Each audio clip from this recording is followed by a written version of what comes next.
You are listening to SPN, the Sports Podcasting Network. The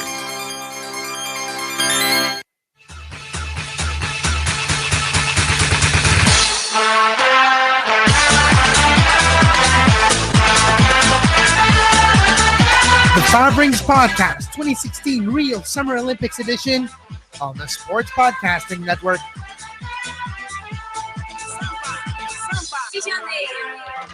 Oh, sorry. What is that on? Is this thing on? Can you believe it's been 9 days, Duane? I can because I've been watching it. I can because I haven't slept, but outside of that, Yeah, we got a week to go. That's a second week tinge of depression kicks in for me every Olympics, and I have to kick myself because there's still a week of the Olympics left to watch. you have to go get that Xanax prescription renewed and all that. Yeah. Well, I'll tell you where I'm at. I was actually looking for, editorially speaking, I was looking ahead to 2017 for Five Brings to see what events are on. We have the Asian Winter Games in February, and if I can get coverage of that, I'll probably give a little coverage of that. More than that, we had conversations of our plans to, with your help, patreon.com/sports podcast network, to go to Pyeongchang. That's how we were looking at our postpartum depression that's going to come in 1 week. Yes, that is a goal to get to Pyeongchang. I can't afford to do more than one big trip like that. Otherwise, the Commonwealth Games would have been something that excites me too, because that's on the west coast of Australia. That's a fun one too, the Gold Coast. Yeah, wow. Good one there. I enjoyed doing the Commonwealth Games. If you want to go back in archives, like I said, we did Commonwealth Games coverage.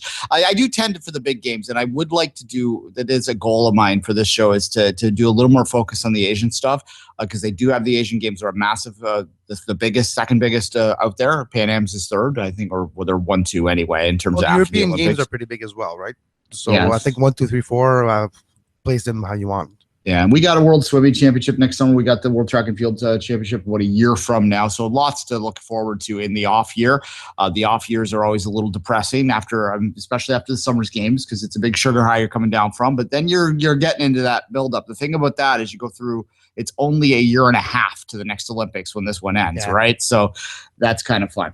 And speaking of a buildup, just before we go into our medal, Duane, I think it's worthy of talking about the buildup to the 100-meter final tonight for the men's.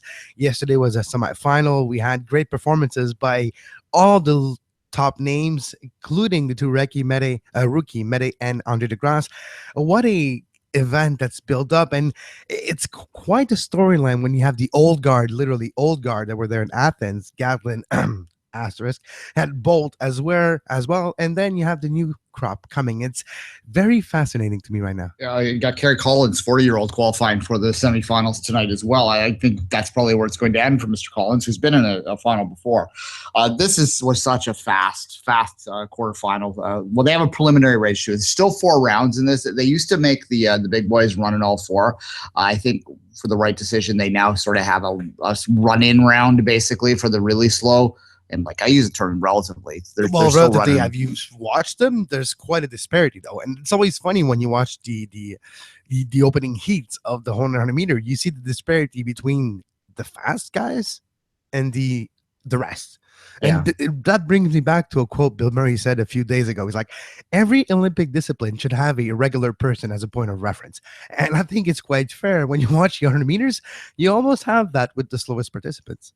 Yeah, well, I can tell you right now, folks, even if you're a healthy person that doesn't train every day, if you were to go out on the track and try and time yourself right now, you'd be very lucky to get into the 12s.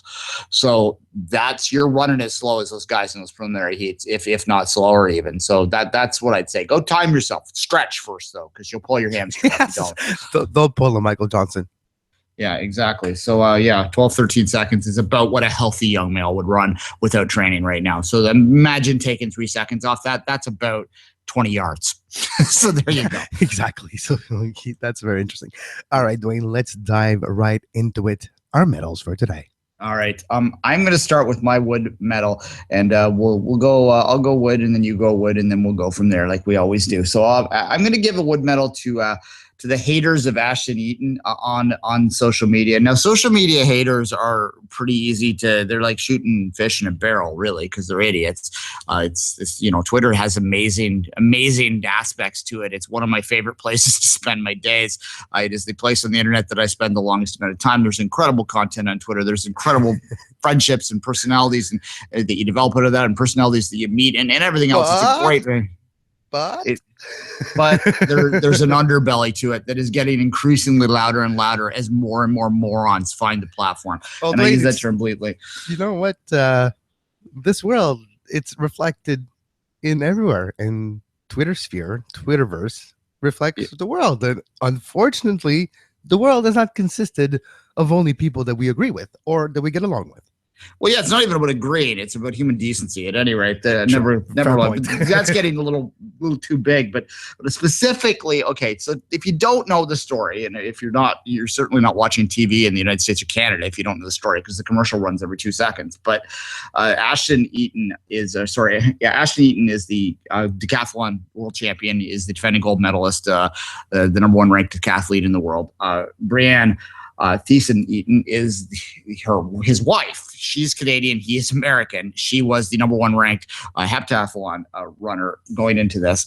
So, basically these are a power couple. They call themselves Team North America, and he's out there supporting his wife as anyone would be, right? He's wearing his USA stuff, but he's wearing a Canada hat. So a lot of people on the American side of this divide were calling him a traitor, and we're just ripping him for having the gall to support his wife, for Christ's sakes, his wife. At any rate. Yeah, so I don't even think it deserves this, I don't even see it. For me, there's no offense. You know what I mean? It's just glad. And the way he cheers for his wife, everybody should cheer for their loved ones that way. It reminds me of Marianne Saint-Gelais and Charles Hamelin in Vancouver and in Sochi, the sex inverted. But that's the feeling, that's the vibe I got. Yeah, well, it's the only difference between them and what was happening on the past weekend is they're both world class in the same event. They could help each other out and all that, but they were in the same country, so no one thought twice of it. Whereas they're different countries, and it's probably for here it might trigger some Canadians. So this is a pre-warning when she's cheering for him. Because there's a Canadian that's a contention in the decathlon as well, right? So that's going to be something that's going to challenge some Canadians' perceptions of how these things work. And I don't think there's anything wrong with Canadians cheering against him, but nonetheless, I think we should accept the idea that she will probably cheer for her husband over someone who she's probably friendly with but not married to. She'll probably cheer for a double, like a Eaton Warner 1-2. That would be probably, or Warner Eaton 1-2. That would probably. I'm sure she wants Eaton to win. To be quite honest. Well, yeah, no, she said on the interview with the sideline, the sidetrack interview after the bronze she won. She said that she kind of hedged it. She was very political about it, probably because she learned from her husband's experience. And she said, but he's my husband, so that's always going to be number 1 in my heart. She said, I like Damien. And I support him, is what she said, but I want my husband to win. So she's cheering for his Canadian silver medal in that particular case. I'm sure she'd be ecstatic if it was gold silver, because she probably is friendlier with Warner than she would be with others. But nonetheless, anyway, so I thought the way the event's going to unfold, it's not a one-shot event, right? There's chances you can come back from behind, but if you're far away in the beginning, your chances are done for a medal. If you are done your strong event. So if the way it's going to unfold is going to dictate how this happens as well. And we're talking about how people are going to react to a race and how they're going to cheer someone here. So exactly. Yeah, and if you want to really, the real fight's going to come in probably about 4, 5, 6 years if they want. We don't know. I'm not inside their head. But when the babies come out, what side of the border are they going to be on? So there you go. We got to go. The heptathlon and decathlon debate. Are they going to pull a dual citizenship? Which Decathlon Canada or Decathlon US will get the citizenship right? So we'll see. Yeah, that's a very attractive couple and a very successful and athletic couple. So is that going to be decided on a Canada women's national team and USA women's national team game? Which citizenship the babies are going to go to? Because that would be really meta. Yeah, maybe they should just go have them in Britain or something. So they have 3 countries involved to make it really confusing. All right, let's move on before we get ourselves in trouble. What's your wood medal, Kevin? My safety of athletes once again. And again, it has to do with cycling. You mentioned to me yesterday by text when, wow, a lot of people are crashing on the track of cycling. And you are right. a lot more crashing usually. Some of them are small crashes where the gates don't seem to be adjusted 100% properly. Instead of just holding the rider in the start that Saddle. are, because you have two type of starts in track cycling going, Mhm. either rolling start or you're just standing still start. And the still starts, like, riders just fell off. We've seen the Canadian rider do this in the semifinals leading up to the final where they won a medal that we'll talk later. But that, for me, the safety of athletes again is at risk. It's not that it's at risk, but those games seem to be, at least on the cycling side of things, the most dangerous I've ever seen. This track, who has been built to be the fastest ever with 42 degrees banking, it's very close to what other tracks do have, but the degree of it, the way the planks of Siberian pine have been put on this track, was made to have more speed and to be faster than other tracks to, well, to have world records, because it's impressive to have world records and Olympic records at the Olympics. It makes for great television and great storylines. So they trying to build tracks accordingly. But the safety of athletes has to be concerned, and we've seen a lot of crashes, some very hard, some have to be stretchered out, and it brings it back to the Hugo Barrette crash a few years ago now, months ago, almost a year. It's safety of athletes is so important because we're not just talking about, hey, they're gonna miss a couple weeks here. Those are life-threatening injuries that can happen in those type of sports because of the speed involved and because of the area of danger of the track itself, the bike, all the risks. So I think safety of riders have to be taken more seriously. I know it's another Debbie Downer Wood medal for me today, but Dwayne, you've seen the amount of crashes, and it's just mind-boggling how dangerous it is. Yeah, well, I like you said, I texted you because I don't like I enjoy watching track cycling when it's on, but I certainly don't follow it as closely as Kevin did. So I noticed because I'd seen like 3 or 4, and I was like, is this normal? Like, is it just because they're pushing themselves because it's the Olympics or whatever? I think when you look at it, the Velodrome was the last venue finished. That was the one that people were always pointing to in the lead up. They go down to Tour Brazil, like in January or whatever, and go, that's like just a pile of dirt there. It's going to be the Velodrome, that type of thing. So I would just imagine that.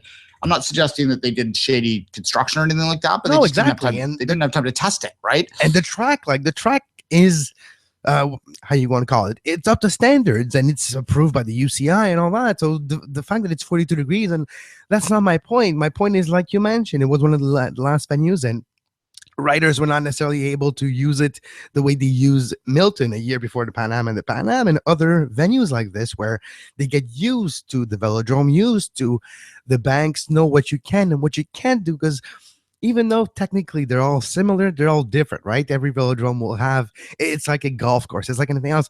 They'll have their own particularities that if you do this here, you might not get away with it. That board is more slippery than the other boards over there. So if you ride on this one and you're trying to turn, you're going to slip.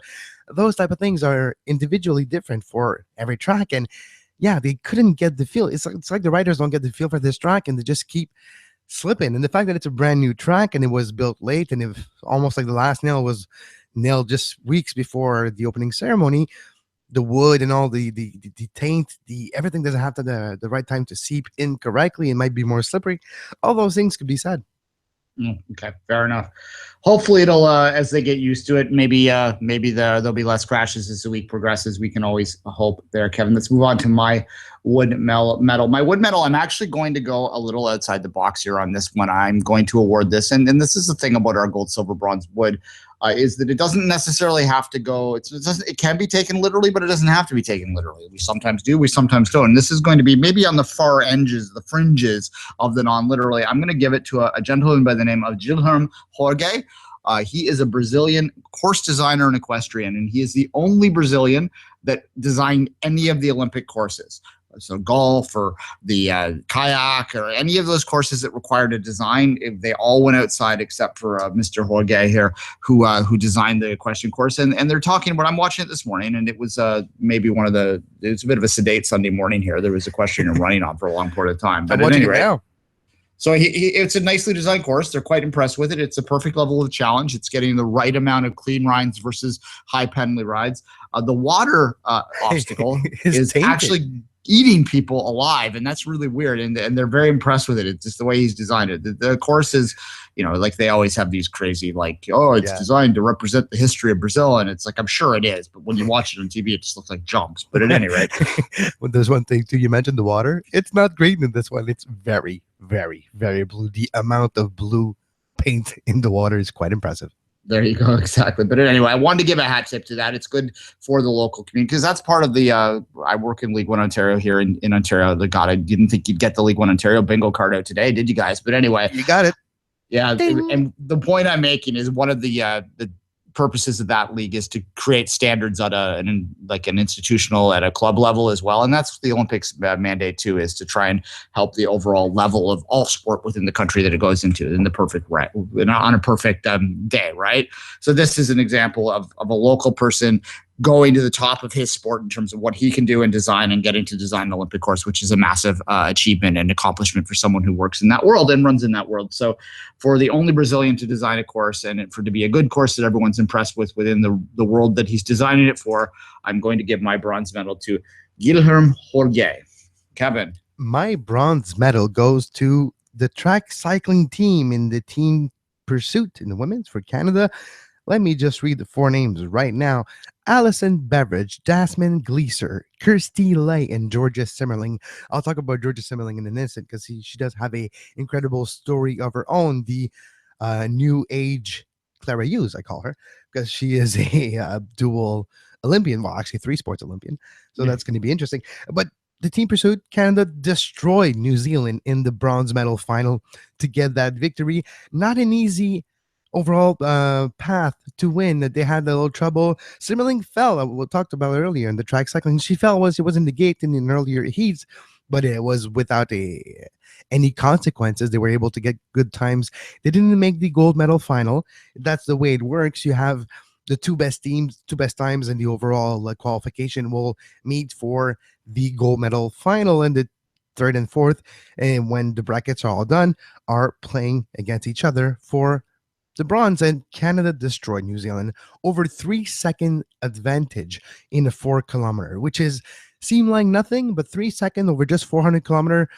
I mean, it's impressive. It's crazy. They doubled the amount of lead they had on one lap on one time. It's the amount of energy they created, the wattage, the amount of speed those ladies created.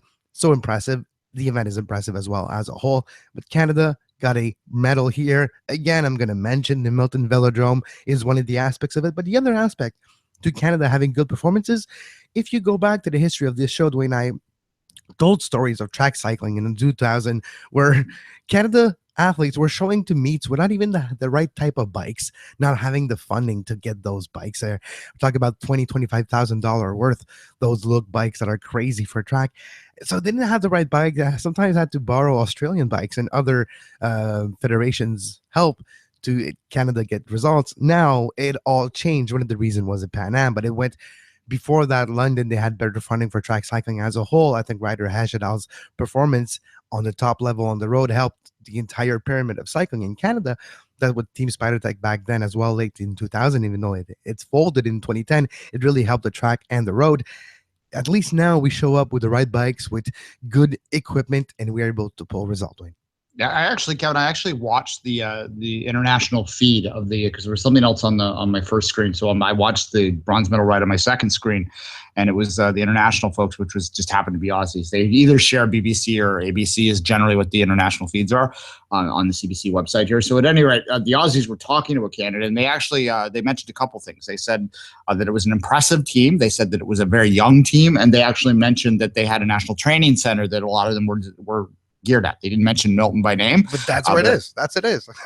They clearly mentioned that, and they said how much it was benefiting in this. And this is people in Australia that are talking largely to their own audience that we just happen to be listening in on, eavesdropping in. So certainly we're not the only persons beating this drum, and we don't even have to defend the Pan Ams anymore. We just still are because we want to, right? Well, exactly. And if for all the listeners of Five Rings since Sochi, or since we made our first summer conversations in the summer of 2014 for Olympic sports, and I've been talking about track cycling, and back then we didn't have the infrastructure. And I was talking about how I'm interested to see how the Milton Velodrome is going to pan out.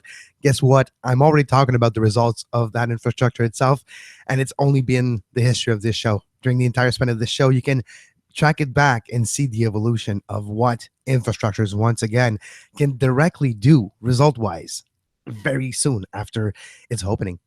Yeah, well, yeah, and look, before I get into my silver medal, to continue on to tag on to yours, I'll give a hat tip to the British team as well, who are dominating this event so far. Team GB, which is largely based on the popularity that cycling, Bradley Wiggins and all that sort of jazz, and the not just success that, in London, and here before London, I think it started in 2010 when Sky became a founding partner of Team GB cycling as a whole. They created Team Sky for the road race, but that Team Sky as a sponsor gave a lot of money to the GB cycling.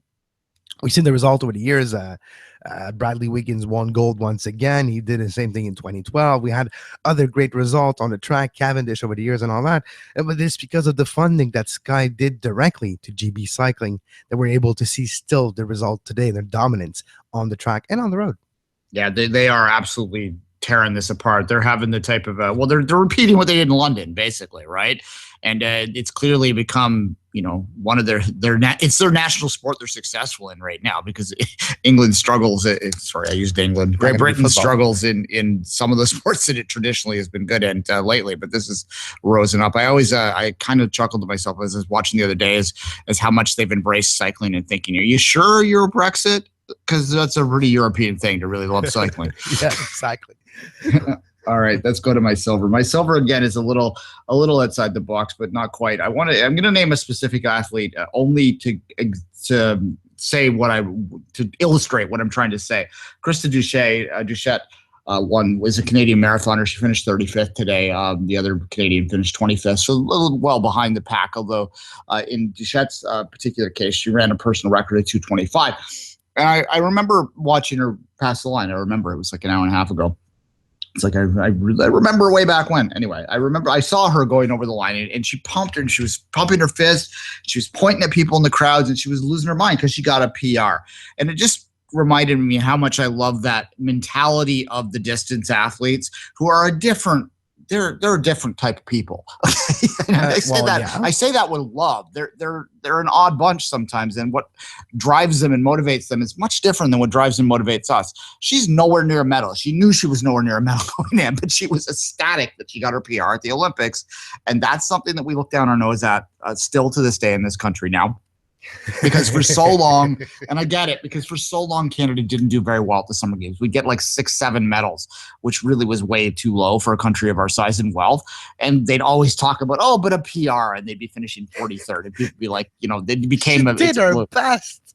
Yeah, we didn't have the term meme, didn't really exist back then, but it was a meme at that point. Like, it was a trope. Yeah, it's a trope though. Yeah, that's for Canada did its PR.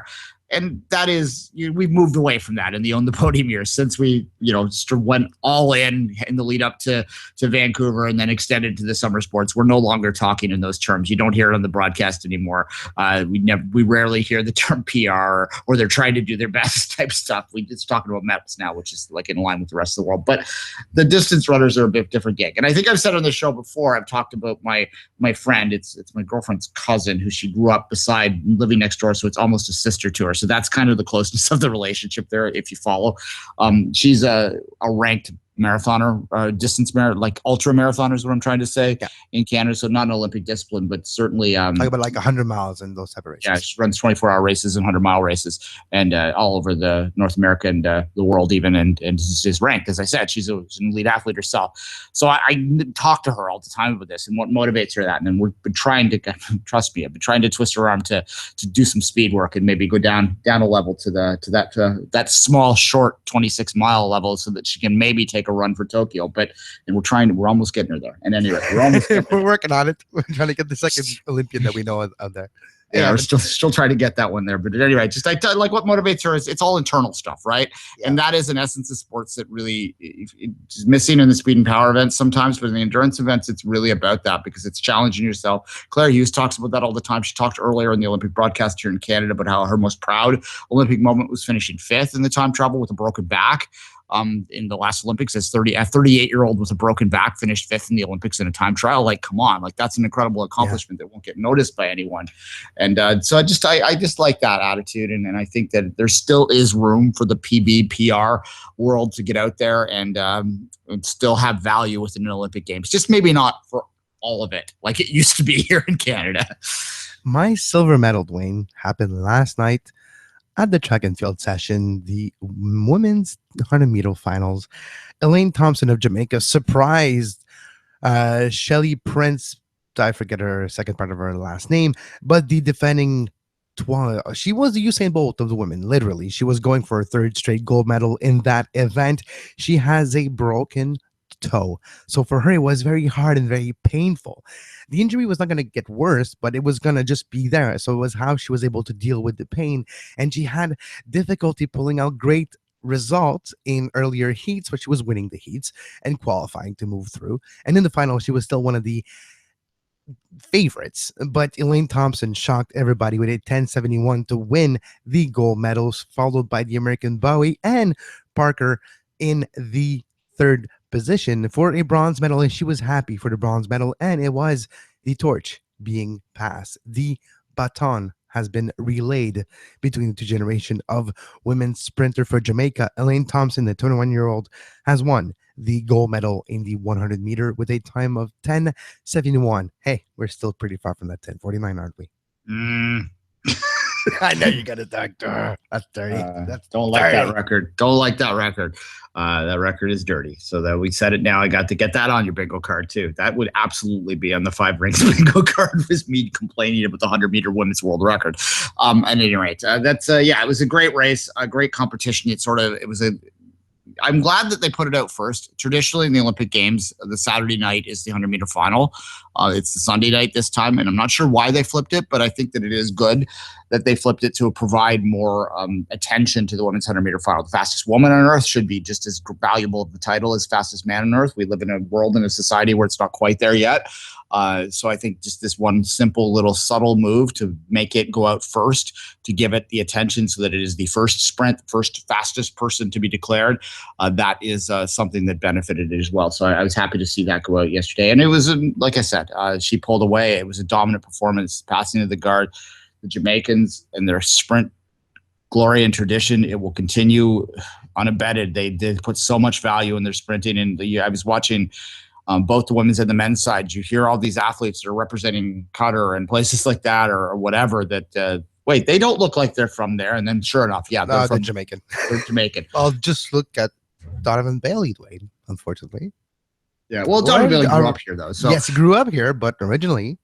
Yeah, Jamaican, I mean, no, you're right. Yeah, we're talking like when I'm talking about people that are have grown up and live in Jamaica that are choosing to represent other countries simply because they're not going to get to the Olympics otherwise. Like especially countries like Qatar that takes like 1 year and you get your passport and you can represent the country outside of like 5, like Canada.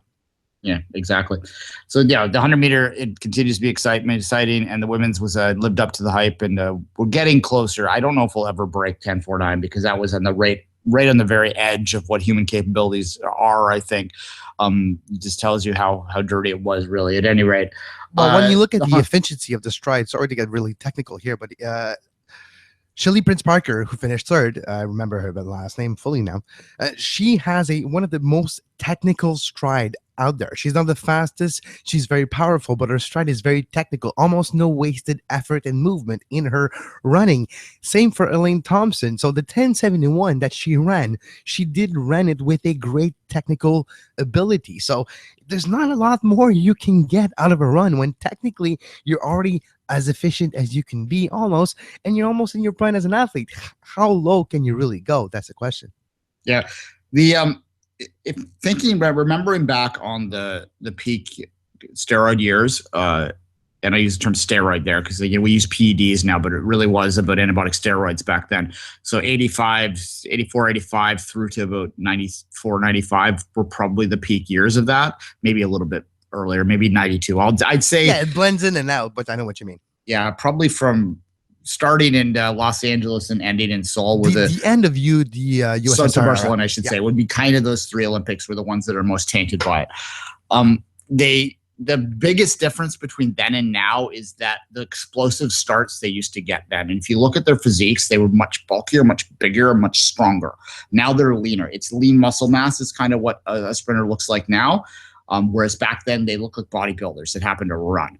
So I think that that's where you can cut some time off, is how quickly you can react to a gun and how quickly you can get those first 10 meters. Yeah. I mean, we're talking about hundreds of, we're talking about tenths of seconds. Yeah, without really to make this difference here. So that's where it is. If you looked at Bolt yesterday, and we are kind of moving past the women's now. I'm not trying to take away from them. I think when you looked at Bolt's run yesterday, his first. And he's never been the most spectacular starter in the world. He gets his. That's why the 200 is probably what his most dramatic event is to watch him. It's because he gets it when he gets full stride. He's like, whoa, and if he gets under 19 seconds, that's insane. But at any rate, it's that first 3-4 strides are not quite as explosive as they used to be back then, and that's the difference. So I don't know how you fix that without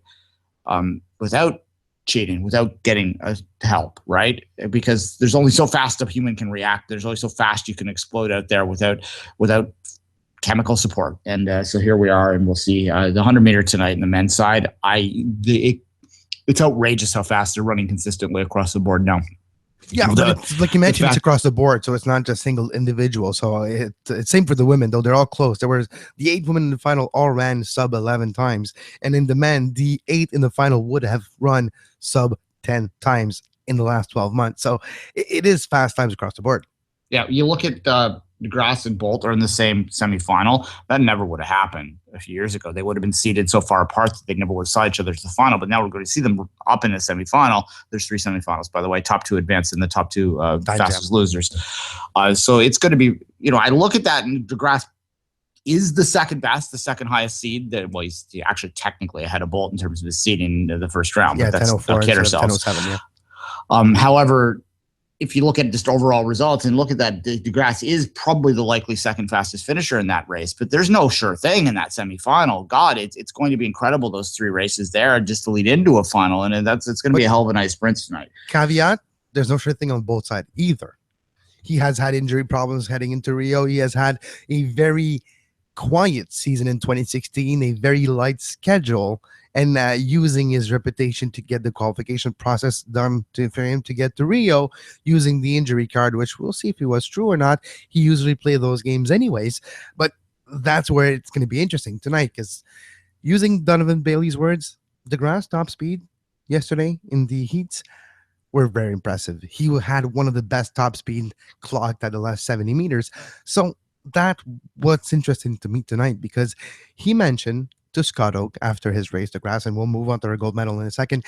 He mentioned how for him, he's coming here to win. I'm here for gold. Why wait for Tokyo? I want to do it in Rio. And you know what? I feel like I've got the gear to do it. And he says he hasn't been as fast and as healthy in his entire life. So maybe Rio is Tokyo for DeGrasse. Yeah, it might take 9.6 to win it. So we'll see whether he's got that kind of speed. He never did that before, but he has never been the way he feels right now. So maybe it's possible. 9.6 will be very difficult to get, because the Olympic record is 9.63. The world record is 9.58. Both are by Usain Bolt. Yeah, it's a guy I'm very much looking forward to this today. And I'm happy, last thought on it, and then we will move to the gold. I am happy that DeGrasse, from a purely partisan Canadian perspective, I'm happy that DeGrasse is matched up against Bolt in the semifinal. That's going to push him to have a peak performance in the semifinal. Yep. If he was in a weaker heat, I think he might have relaxed a little bit. Anyone would have. And that in turn would have put him more at risk, because this is an incredibly deep field, as I just said. Any one of these guys can go 9.9, 9.8 in any given time. But it's the build-up, right? Yeah, and there's two prongs of this. I don't know where the hell I was going with that. 2 prongs for this, in the sense that not only are you in Bolt's heats here, we're going to be pumped up to try and match yourself with them. That in turn is going to make you time faster, which in turn will make you more likely to get one of those top 2. Okay, even more than in the same heat, he's next to him. They're in lane 4 and 5. So even if you somehow finish third, if someone reached up and nicked you at the line, if you're pumped in, or you run like a 9, and I think you're going to need to run a 9.8, 9.91 in the semis to get through, and that's insane. At any rate, all right, let's move on, Kevin. I'm up first on my gold, right? Go, you Colt. All right. We bashed them a lot in this tournament. We have really criticized them all there, and they have not impressed for a large part of it. But last night, Yep, I know where you're going. The Brazilian men, they did get through. They are in the semifinals. 2-0 win. But Neymar's a lucky little boy. He should have got a red card in the second half. However, they did win 2-0. They're up against Honduras, which is an awfully easy touch for them. Although Honduras, God, hats off to them, too, for getting through and getting this deep. I don't like to say that as a Canadian soccer fan, but nonetheless, semifinals of the Olympics is pretty impressive for a country like Honduras. However, they're up against Brazil now, so we'll see. Nigeria, Germany, the other semifinal. But I have to give credit where credit's due. There's a lot of pressure there. It reminds me actually of 2010 and the Canadian hockey team. They did not start that group stage that well. They lost a game in the group stage. They didn't look particularly. They looked nervous. They looked. The pressure was getting to them a little bit. Yeah, and then once they got rolling into that, they played their best game. They played better every game and played their very best game in the final. And so are you saying that the Brazil is going to win in penalty shootout in the final? Because that's how Canada, what they needed in 2010 for that victory. Yeah, although if you ever rewatched the 2010 Gold Cup final, the Americans were lucky to be on the same ice. It was a completely dominant performance. Canada just couldn't really break through on. Yeah, they never really were threatened the entire game. It's true. Yeah, I remember when you. Sorry, we're getting way off topic here. What the hell? Hockey from Vancouver, but hey, it's a 5 rings. A 6-year-old hockey game. Their bingo card. The golden goal. I rewatched that overtime. I've rewatched it a few times, but I rewatched the game in its entirety one day about a year and a half ago just to see it without pressure and without stress on it. And when you rewatch it without stress, you realize how dominant they were. It really was never a question outside of a lucky bounce that Canada was going to eventually win that game in 2010. They were clearly the better team, and you watched in 2014, they were like, it's insane. It's the most. You might as well just quit the hockey tournament after 2014. There will never be a more efficiently played game than Canada's gold medal win over Sweden. It wasn't the most exciting game. It was just perfectly played. However, we're way off topic now. All right. So your gold, Brazil men. Olympic team, they're getting the results when they had to. Exactly. They're rounding into enough form that they may eventually have a happy ending to this. Hello, Germany and Brazil. That's they can't write that crap any better. No, exactly. My gold medal for day 9, Brianne Thiessen-Heaton. We talked about her husband. We talked a little bit about her earlier today. She won the bronze in the heptathlon, and there's 2 events that basically dictates the best all-around athletes in the entire world, and it's the heptathlon for the women and the decathlon for men. And Brianne Thiessen-Heaton was able to take the advantages where she could, was able to claw her way back to the podium after being 5th for the majority of the competition. With her javelin, with her 100-meter and her 800-meter, she was able to get closer to the podium, and finally she was on the podium.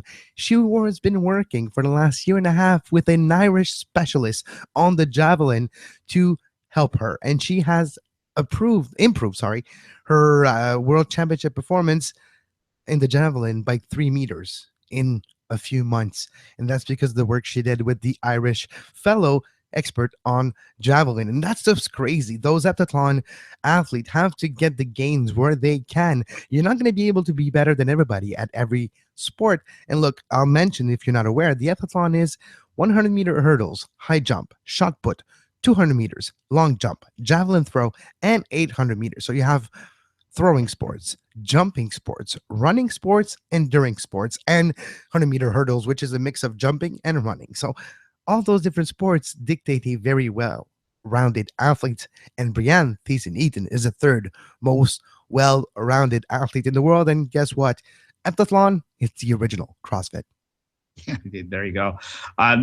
She had a poor first day. That's doesn't mince words. I remember her first heat out of the blocks and the driving rain in the morning in the hurdles was one of the worst hurtling performances she's had in a while. She was in a hole right off the top. Where she wanted, as you mentioned, was that javelin throw. And if you were watching it live, it was pretty clear. And it came her heading into the javelin, the second last event. The British athlete Johnson Thompson was in the bronze medal position. She's a terrible javelin thrower, and it was a real illustration of how much you have to be consistent across your events to have a chance to medal in this. Is how much she sank in that, and you could just see it. Like, she just didn't have any confidence in the event. Johnson Thompson, I'm talking about here. It was 36 meters, 38 meters or something is what she threw, which is like a provincial class or state class, if you're an American listener, javelin thrower might be able to hit that, right? Like this is not something that you need. You're going to win an Olympic medal, and even in a multi event, if you're throwing that, you need to be 45 plus. And BTE, she did hit, I think, 47 something. The German was a little bit farther, which is ultimately who she was chasing down in the bronze. But she knew heading into that, and she said this in the interview, she knew what they were capable of in the 800, which is the weird one in the decathlon, and the heptathlon is the distance race at the end. Exactly.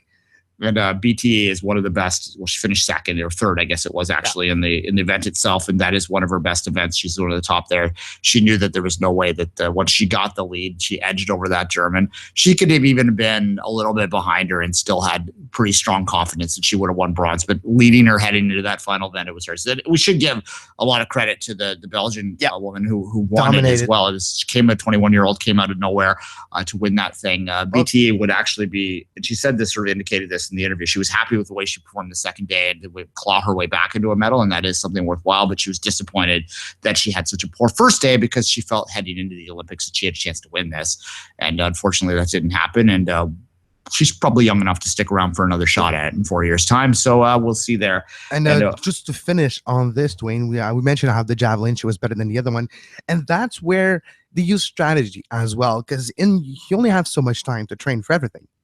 And if you feel you can gain an advantage compared to your direct opponents, that you feel their strength is somewhere else, you focus on this a little bit more and you get that difference. And those 3 meters is the difference between her having a medal and her not having a medal. So the time invested in specifically in the javelin is what propelled her to claw her way back to a medal. Yeah, it's a cruel sport that way. And, in terms of how she can get to that. She's already consistent across the board, but if she's looking at how to improve and go to and win a world championship next summer, which will be the main focus of all these people now, is the world championships in London next year, which is going to be a hell of an event. I think that you're going to need to improve those sprints a little bit more and get a little higher up there, and to be consistent and not jump out. The hurdles obviously were the problem today, or yesterday, or 2 days ago now, but you know what I mean? The overall was yesterday. But it's fine margins, and you can't, train and improve in one area at the exclusion of others either.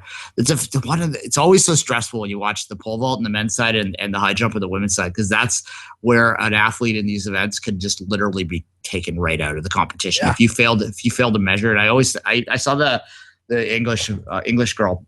She actually put her foot over the line purposely to not have a throw count. And I'm thinking to myself, if she did that, are you stupid? Like, don't do that, because you never know what's going to happen. You need to get some points on the board always, right? And you sometimes see that in the jumping events where they get 0, and then they might as well just withdraw at that point. The other thing I like about that, and final thought on this, and I actually have this written down, and this could have been a medal, and any other day I might have made it one, is just how they end it, and how in the multi-sport events, all of the athletes do the victory lap, not just the medalists.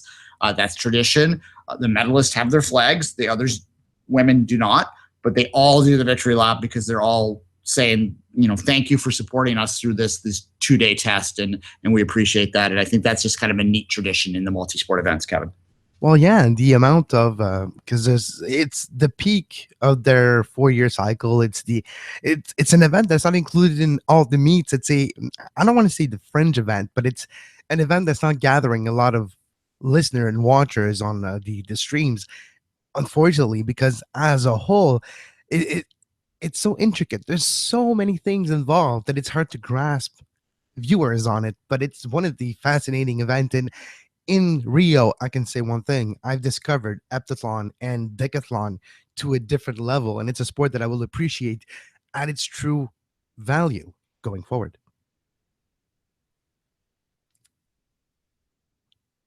All right. Sorry, Kevin.